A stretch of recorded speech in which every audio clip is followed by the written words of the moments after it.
kai ga ma je da muka je wani wasa ko har fiye da abatana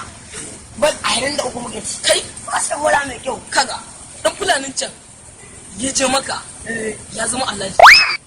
wallahi wacce da kake gani ko ba dan fulani bane ba alhaji ne ya wuce fulani wacce isa da ko sun suna mai mula dan maula ne wacce alhaji ne ya ai ba mu ni ga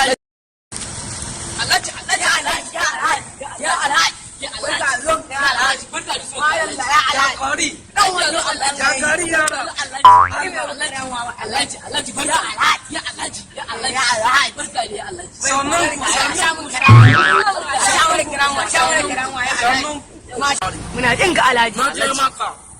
aka ce min alhaji gaskiya na ne ƙara zuwa maka aka ce min alhaji to yanzu ma na je maka an ce min alhaji to wallahi aradun Allah yanzu hushana a yanzu alhaji idan aka je kauta maka kalma alhaji hushana na hushe wannan What?